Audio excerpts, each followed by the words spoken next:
हे 2 चमचे मी बेसन घेतलं आहे. यावर हे 1 वाटी बेसन आहे. मेजरमेंट म्हणजे 1 वाटी.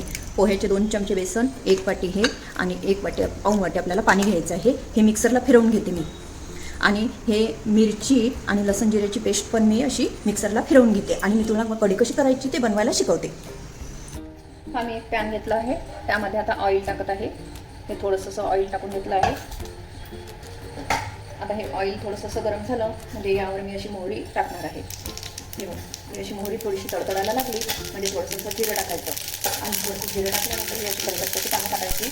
त्यावरच ते आपण जी मेथी घेतली होती ती मेथी दाणा टाकायचा. त्यावर ते थोडंसं हिंगाचा एवढा तुकडा टाकायचा. थोडी हळद, थोडं जिरे पावडर हे असं यावर टाकणार आहे. आणि यावरच आपण आता जे मिक्सरला आपण हे थोडंसं मी लसण जिरं आणि सांबाराच्या काड्या वगैरे हे जे मिक्सर म्हणून काढलं आहे, लसण अद्रक जिरं आणि सांबाराच्या काड्या ही पेस्टसुद्धा अशी थोडीशी यामध्ये होऊ द्यायची. आणि यावरच आपलं हे जे आपण मिक्सरमधून हे काढलेलं होतं हे दही मी टाकून घेतलं आहे यावर. आणि यात मीठ जे आहे हे सगळ्यात शेवटी टाकावं लागते, कारण मीठ जर आपण आधी टाकलं तर आपली कढी फुटू शकते. आणि मिक्सरच्या पॉटला जे राहिलेलं होतं त्यात मी अर्धी वाटी पाणी घेतलं आहे. ते पाणी पण यामध्ये असं टाकून घेत आहे. आणि यावरच मी थोडीशी अशी साखर टाकणार आहे. ही बघा, थोडीशी अशी साखर टाकणार आहे. आणि आपली कढी एकदम स्वादिष्ट आणि खूप छान बनणार आहे. ही जी कढी आहे ही आता आपली तयार झालेली आहे. याला थोडीशी अशी उकळी आली होती.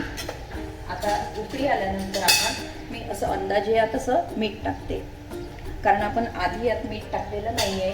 हे सगळ्यात शेवटी आपल्याला अंदाजाने असं मीठ टाकायचं आहे.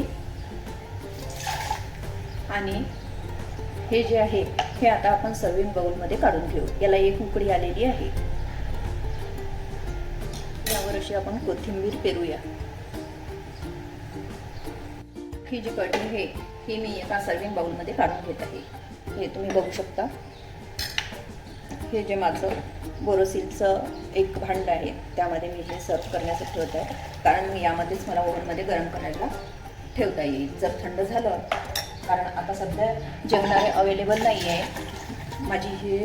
आता ही जी कढी आहे ही तयार झालेली आहे. यावर मी परत अजून थोडंसं सांबार पेरून घेते.